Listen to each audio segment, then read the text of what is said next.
બાળ દોસ્તો, કેમ છો? મજામાં ને?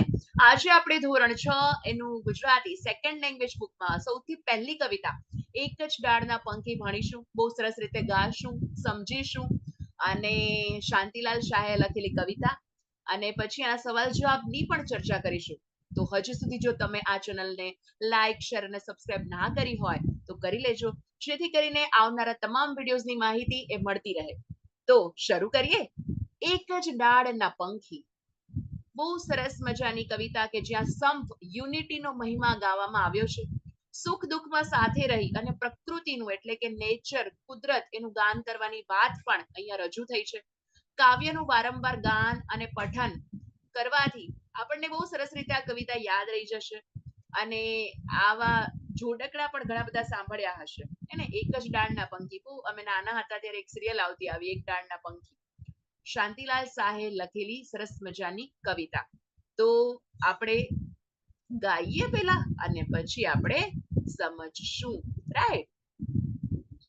આપણે કવિતા અહીંયા તમે જોઈ શકો છો કે એક જ ડાળના પંખી. અહીંયા ઘણા બધા પક્ષીઓ પણ અહીંયા તમને દેખાડેલા છે કે જે મોર છે, પોપટ છે, ચકલી છે, કાગડો છે, જેવી રીતે સંપીને રહે છે એવી રીતે આપણે ભારતમાં પણ તમે જોયું હશે અલગ અલગ ધર્મ પાળતા લોકો કેવા સરસ સંપીને રહે છે. માનવતા હે સૌથી મોટો ધર્મ માનવતા છે, એની અહીંયા વાત કરેલી છે. મતલબ એક ડાળના પંખી, લાઈક આપણે ઘણા બધી વાર તમે ફ્રેન્ડ્સ લઈ લો, ઘણી બધી વાર ઝઘડીએ આપણે કોઈ પણ વસ્તુ અથવા તો વાત માટે, અલગ અલગ ઓપિનિયન્સ હોય પણ પછી આપણે એક થઈ જઈએ કે ભલે ને દરેકને મહત્વ આપીએ. તેવી સરસ મજાની વાત જે છે આ સરસ કાવ્યમાં કરેલી છે. હળી મળીને રહેવું જોઈએ, આપણે સુખ હોય કે દુઃખ હોય. તો પહેલા આપણે ગાઈ લઈએ. એક જ ડાળના પંખી અમે સહુ, એક જ ડાળના પંખી. એક જ ડાળના પંખી અમે સહુ, એક જ ડાળના પંખી. વિહરીએ કદી આભમાં ઊંચે, ઉડી ઉડી કદી આવીએ નીચે, કલ્લોલ કરતા રહેતા ઉમંગી, એક જ ડાળના પંખી. એક જ ડાળના પંખી અમે સહુ, એક જ ડાળના પંખી. સુખમાં ને દુઃખમાં સાથે જ રહીએ, લડીએ વઢીએ કદી જુદા ના થઈએ, તોય નિરંતર રહેતા સંપી, એક જ ડાળના પંખી. એક જ ડાળના પંખી અમે સહુ, એક જ ડાળના પંખી.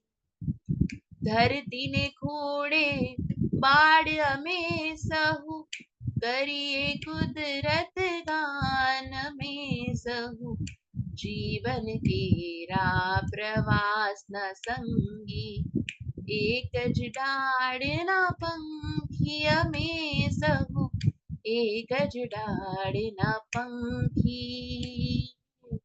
એક જ ડાળના પંખી અમે સહુ, એક જ ડાળના પંખી.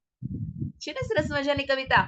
તો અહીંયા શું કહેવા માંગે છે કે અમે સૌ એક જ ડાળ, એટલે કે અમે એટલે આપણે એક જ ડાળ ના પંખી, એટલે કે ડાળ રૂપી, એટલે કે પૃથ્વી પરના સંતાનો છીએ.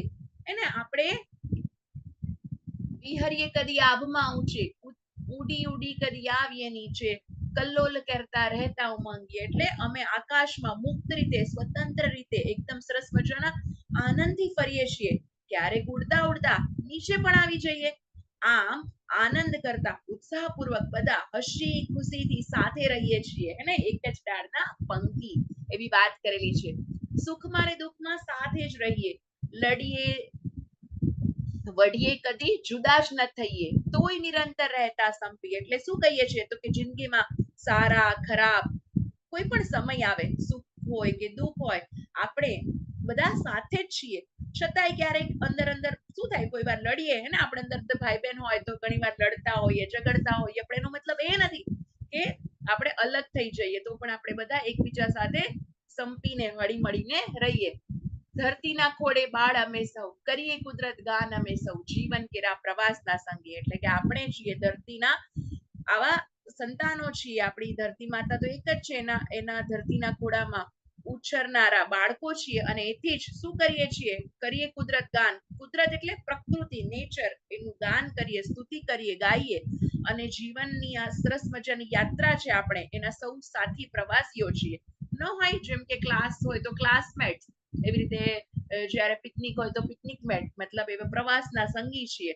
તો આપણે બધા એ જ સમજણ થકી સંપીને રહીએ.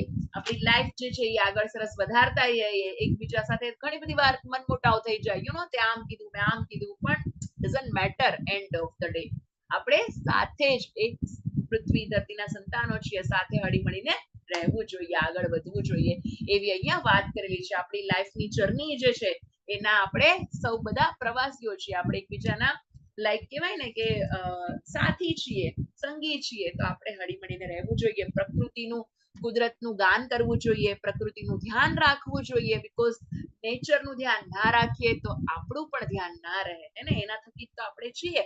તો એવી સરસ મજાની કવિતા અહીંયા આપેલી છે. આઈ હોપ કે તમને ગાવાની મજા આવી અને સમજાઈ ગઈ હશે. તો વાતચીત લઈ લઈએ અને આના પછી સવાલ જવાબ આપણે કરશું. તો સૌથી પહેલું જે છે કે કાવ્યની કઈ પંક્તિ ગાવાની તમને મજા પડી અને એ ફરીથી ગાઓ.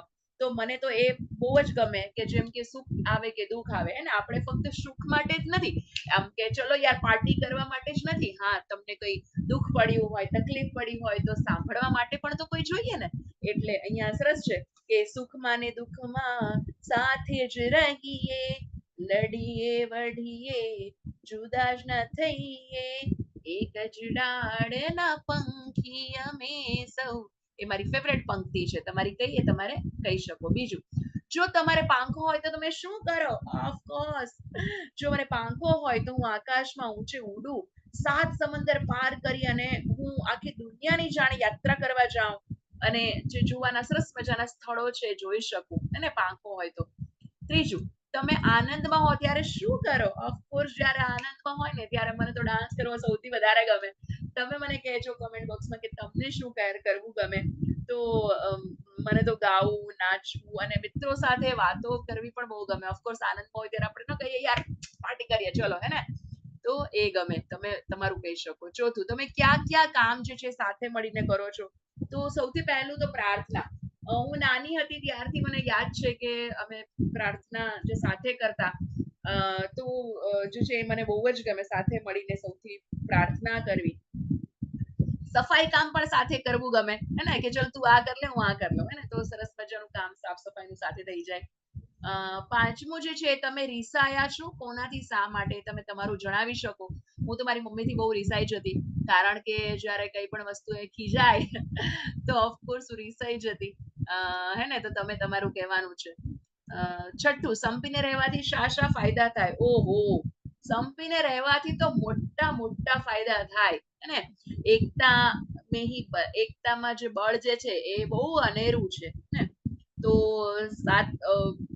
કયા કયા કામ થાય? તો કે મોટા મોટા કામ જે છે એ આપણે સાથે સંપીને રહેવાથી કરી શકીએ. અઘરામાં અઘરા કામ પણ આપણે સાથે રહેવાથી કરી શકીએ.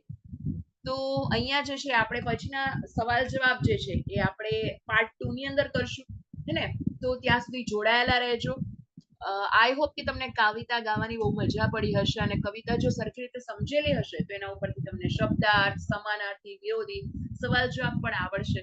ભાષા છે ને એ ગોખણપટ્ટીનો વિષય નથી મિત્રો, હે ને. એ સમજવાથી તમને એના સવાલ જવાબ યાદ રાખી શકો. તો આપણે મળશું નેક્સ્ટ વિડીયોમાં. ત્યાં સુધી આવજો.